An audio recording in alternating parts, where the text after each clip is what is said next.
기도를 오래 해오신 분들도 어느 순간 이런 갈증을 느낄 때가 있습니다. 기도는 계속하고 있는데 마음이 자꾸 조급해지고 기도는 쏟아내는데도 하나님과 대화하고 있다는 느낌이 잘 들지 않는 때입니다. 필요할 때는 더 간절해져서 기도하는데 일이 조금 풀리면 기도가 줄어들고 응답이 늦어지면 마음이 먼저 흔들리기도 합니다. 그래서 기도가 어느새 하나님을 만나는 시간이 아니라 내가 원하는 것을 빨리 얻기 위한 시간이 된 것 같아 마음이 무거워질 때가 있습니다. 그런데 하나님은 우리를 기도의 자리로 부르실 때 단지 요청서를 더 잘 쓰게 하시려는 것이 아니라 하나님과 더 가까워지게 하시려는 경우가 많습니다. 기도는 분명 간구가 있습니다. 하지만 관계가 깊어질수록 기도는 간구만 남지 않고 대화가 되기 시작합니다. 내가 말만 하는 시간이 아니라 하나님을 바라보며 마음이 정리되고 기다리는 가운데 생각이 바뀌고 응답이 오기 전에도 동행이 더 크게 느껴지는 시간이 되는 것입니다. 오늘은 기도가 간구에서 대화로 바뀌는 사람들의 공통점이라는 주제로 우리가 기도의 자리에서 하나님을 어떻게 더 가까이 만나게 되는지 그리고 그 만남이 우리의 마음과 삶을 어떻게 바꿔가는지를 함께 나누려고 합니다. 첫째, 기도할 때 먼저 하나님을 바라보는 시간을 가집니다. 기도가 간구에서 대화로 바뀌는 가장 큰 시작은 무엇을 구하느냐보다 누구를 바라보느냐에서 갈리는 것 같습니다. 우리는 보통 기도할 때 마음이 급합니다. 해결해야 할 문제가 있고 바뀌어야 할 상황이 있고 당장 필요한 것이 있기 때문입니다. 그래서 기도는 자연스럽게 이렇게 흘러갑니다. 하나님 이것 좀 해결해 주세요. 하나님 이 문을 열어주세요. 하나님 저 사람 마음을 바꿔주세요. 이런 기도는 너무 솔직하고 너무 현실적이라서 틀렸다고 말할 수 없습니다. 다만 그 기도가 계속 간구로만 머물면 하나님이 대화의 상대라기보다 문제 해결의 창구처럼 느껴질 때가 있습니다. 그래서 기도가 대화로 바뀌는 사람들은 기도를 시작할 때 잠깐 멈춰서 내가 지금 무엇을 말하려고 하는지 보다 하나님이 어떤 분인지 먼저 바라보는 시간을 가집니다. 시편 23장을 보면 다윗은 먼저 이렇게 고백합니다. 여호와는 나의 목자시니 내가 부족함이 없으리로다. 다윗은 곧바로 문제를 나열하지 않습니다. 먼저 하나님이 어떤 분인지 그리고 그 하나님이 내 목자라는 사실을 붙잡습니다. 그 고백이 들어오면 이후에 어떤 골짜기를 지나도 마음의 중심이 조금 달라집니다. 기도의 첫 순간에 하나님을 바라본다는 것은 상황이 바뀌었기 때문이 아니라 내 시선이 다시 제자리로 돌아온다는 뜻입니다. 내가 가진 문제를 가볍게 여기는 것도 아니고 간구를 포기하는 것도 아닙니다. 다만 기도의 출발점을 바꾸는 것입니다. 지금 당장 해결이 없어도 하나님은 여전히 하나님이시고 하나님이 내 목자라는 사실은 여전히 변하지 않는다는 고백으로 기도를 시작하는 것입니다. 이게 실제로 도움이 되는 이유는 우리의 마음이 문제를 바라보면 쉽게 커지기 때문입니다. 문제를 붙잡고 기도하면 기도하는 내내 그 문제가 더 커 보일 때가 있습니다. 그래서 기도를 하고 나서도 마음이 편해지기보다 더 조급해지는 경우가 생깁니다. 그런데 기도를 시작할 때 하나님을 바라보면 문제는 그대로 있어도 하나님이 더 커 보이기 시작합니다. 하나님이 커 보이면 문제는 작아진다기보다 내 마음에서 자리를 옮깁니다. 문제는 중심에서 내려오고 하나님이 중심으로 올라옵니다. 그때부터 기도는 간구만 있는 시간이 아니라 내 마음이 하나님 앞에서 정렬되는 시간이 됩니다. 구체적으로는 아주 단순한 방식으로 시작할 수 있습니다.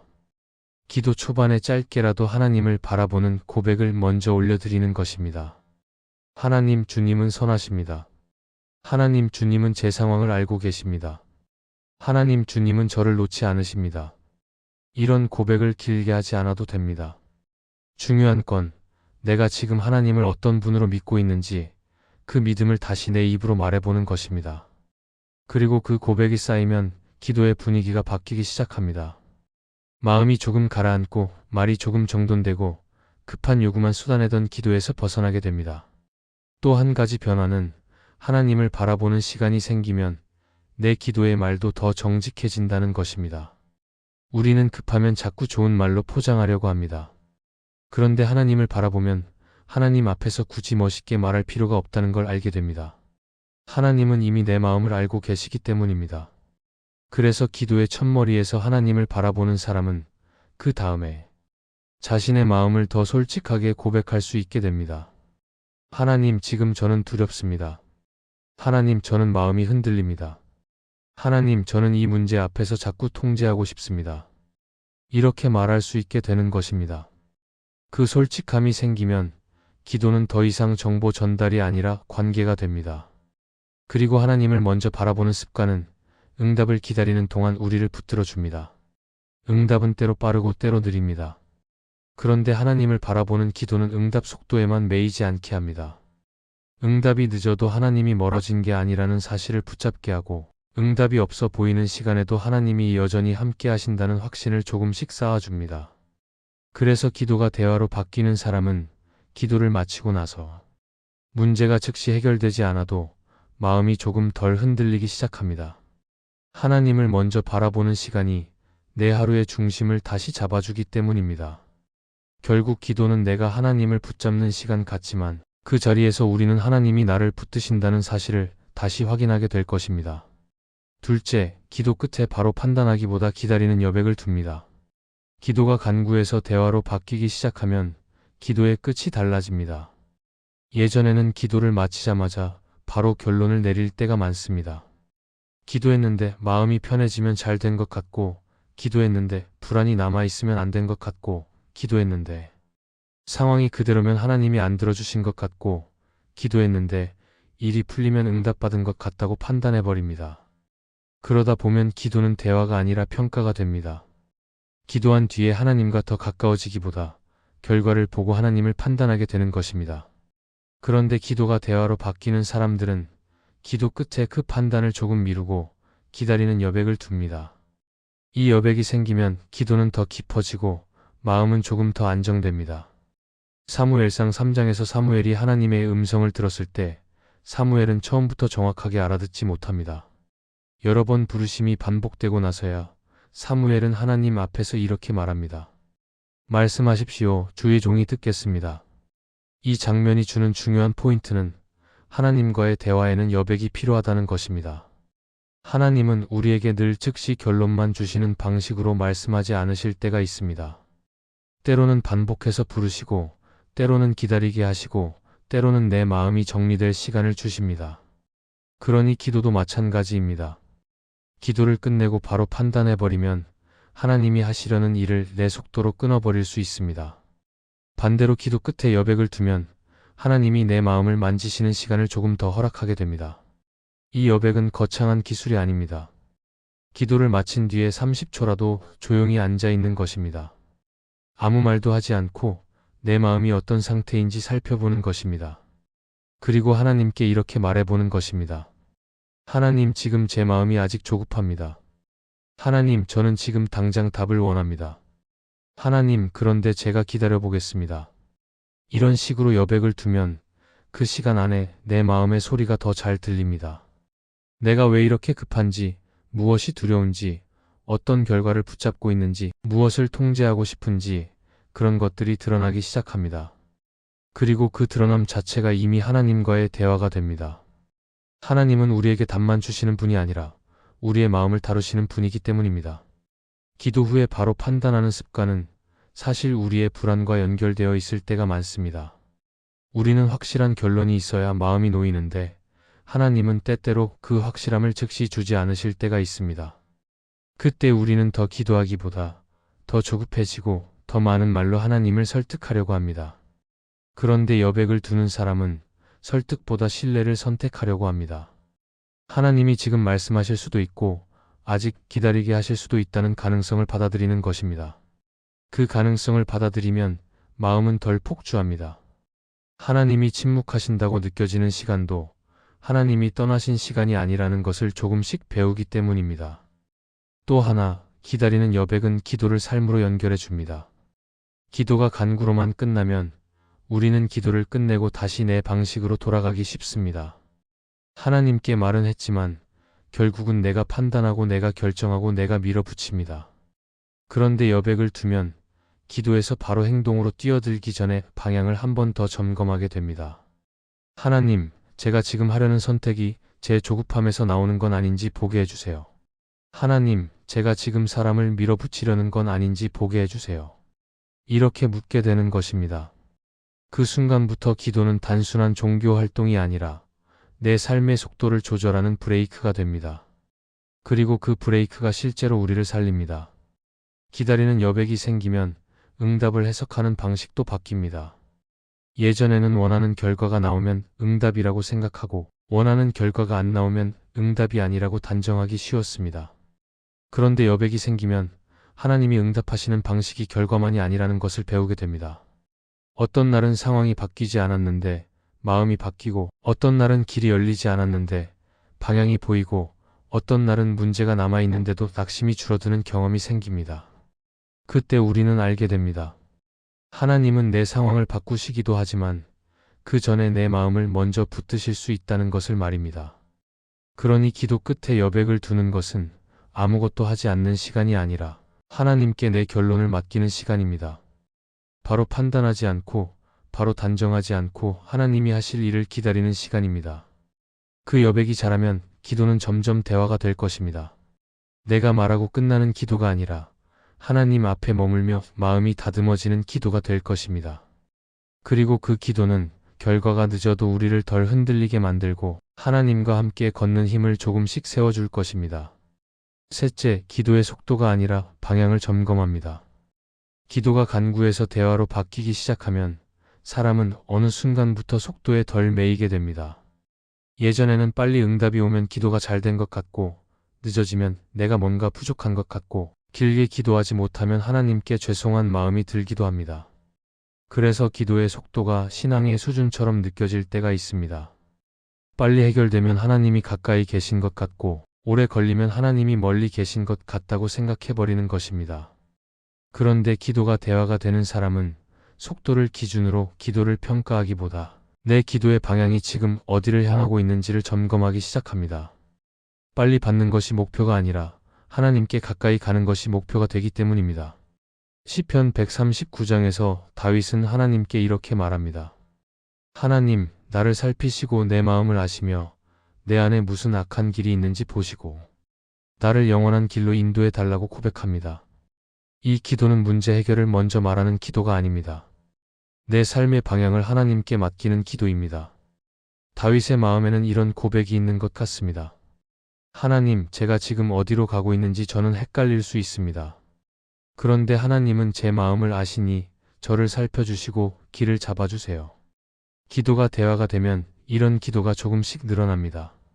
무엇을 주십시오도 필요하지만 그보다 먼저 하나님, 제가 지금 바른 방향으로 가고 있습니까? 하나님, 제 마음이 어디로 쏠리고 있습니까? 이런 질문이 기도 안에 들어오기 시작합니다. 기도의 방향을 점검한다는 것은 내가 원하는 것을 말하지 말라는 뜻이 아닙니다. 오히려 원하는 것을 더 솔직하게 말하되 그 원하는 것의 뿌리까지 하나님 앞에서 함께 보려는 것입니다. 예를 들어, 하나님, 이 문제를 해결해 주세요 라고 말한 다음에 하나님, 제가 이 문제를 해결받고 싶은 이유가 두려움 때문인지, 욕심 때문인지, 책임감 때문인지도 보게 해주세요 라고 이어가는 것입니다. 그렇게 기도하면 내 마음이 조금씩 드러납니다. 그리고 마음이 드러나면 하나님은 응답의 모양을 바꾸시기도 합니다. 상황을 당장 바꾸시기보다 내 마음의 방향을 먼저 돌리실 때가 있기 때문입니다. 그래서 기도의 방향을 점검하는 사람은 응답이 늦어도 그 시간이 헛되지 않다는 것을 배우게 됩니다. 하나님이 내 마음을 다루고 계실 수 있다는 사실을 알기 때문입니다. 또 기도의 방향을 점검하는 사람은 기도 안에서 질문이 바뀝니다. 왜 안 됩니까? 가에서 무엇을 배우게 하십니까? 가로. 언제 됩니까? 가에서 제가 지금 무엇을 놓치고 있습니까? 가로. 어떻게든 이루어주세요에서 제가 주님과 함께 걷게 해주세요로 바뀌기 시작합니다. 이런 변화가 생기면 기도는 더 이상 거래가 아닙니다. 내가 조건을 내걸고 하나님을 움직이려는 시간이 아니라 하나님 앞에서 내가 움직이는 시간이 됩니다. 그래서 기도는 점점 더 대화가 됩니다. 하나님이 내 요청을 듣는 것만이 아니라 하나님이 내 마음을 이끄시는 흐름이 생기기 때문입니다. 그리고 기도의 방향을 점검하면 기도 후의 삶도 달라집니다.